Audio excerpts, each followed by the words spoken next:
காலை வணக்கம்மா. காலை வணக்கம்ப்பா. இன்னைக்கு என்னம்மா செய்ய போகிறோம்? இன்னைக்கு ரசம் வைக்க போகிறோம்ப்பா.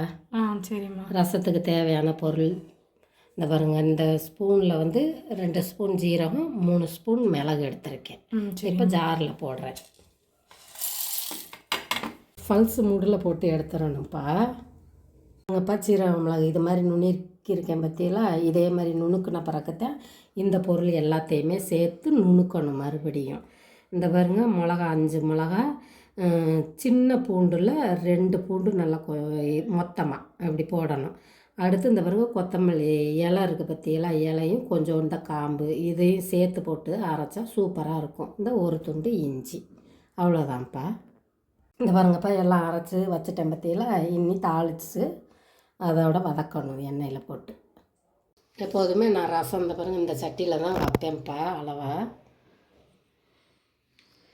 எண்ணெய் வந்து ரசத்துக்கு தேவையான அளவு எண்ணெய், ரொம்ப எண்ணெய் ஊற்ற வேண்டியதில்லை. ஒரு 2 ஸ்பூன் எண்ணெய் ஊற்றினாலே போதும். கடுகு 1 ஸ்பூன்ப்பா. உளுந்தம்பருப்பு இந்த பாருங்க 1/2 ஸ்பூன் போட்டால் போதும். எண்ணெய் சூடாகிடுச்சுப்பா. இந்த கடுகு உளுந்தம்பருப்பு போட்டு அது வெடிக்க விடணும். 1 ஸ்பூன் பெருங்காயத்தூள் போட்டுறணும். போட்டுட்டு இப்போ இந்த ஓட்டு அரைச்சி வச்ச பற்றியெல்லாம் இந்த சீரகம் மிளகு எல்லா இதுவும் அதை போடணும். எல்லாத்தையும் போட்டுட்டு ஒரு வதக்கி விட்டுறணும் நல்லா. 1 டீஸ்பூன் சின்ன ஸ்பூனில் தான் போட்டிருக்கேன். 1 ஸ்பூன் போட்டுட்டு இப்போ கருவேப்பிலை தூள் வந்து கருவேப்பிலை தூள் தான் அரைச்சி வச்சுருக்கனால இந்த 1 ஸ்பூன் கருவேப்பிலை தூள் போடுறேன். எல்லாத்தையும் நல்லா ஒரு வதக்கிடும். 1/4 கிலோ தக்காளி எடுத்திருக்கேன்ப்பா ரசத்துக்கு. இதில் வந்து இப்போ கொஞ்சம் லைட்டாக உப்பு கொஞ்சம் சேர்த்துக்கிறணும். இந்த பாருங்கள், இந்த அளவு கல் உப்பு சேர்த்து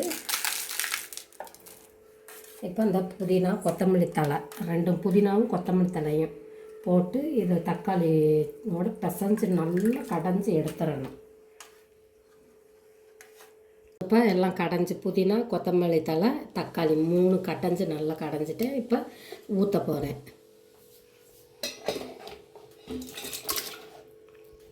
இப்போ சின்ன லெமன் சைஸ் புளி போட்டு ஊற வச்சுருக்கேன். இதை கரைச்சி தேவையானதை ரசத்துக்கு வந்து ஊற்றிடணும்.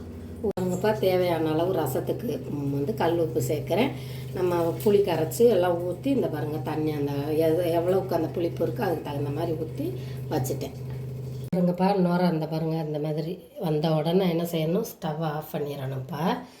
ரசம் வந்து நல்லா சளி இருமல் இந்த நுரையீரல் பிரச்சனை இதெல்லாம் இருந்தாலுமே இந்த ரசம் கொஞ்சம் வாரத்தில் 2 தடவை வச்சு சாப்பிட்டோம்னாலும் நல்லா கேட்கும். அதே மாதிரி வயிறு வந்து உப்புசமாக இருந்ததுன்னு வச்சுக்கோங்களேன், மாதத்தில் 1 தடவை ஒரு டம்ளரில் 3 டம்ளர் ரசம் குடிச்சிட்டு வீட்டில் இருந்துக்கிறணும். வயிறு நல்லா க்ளீனாகி சுத்தமாக்கி விட்டுரும்.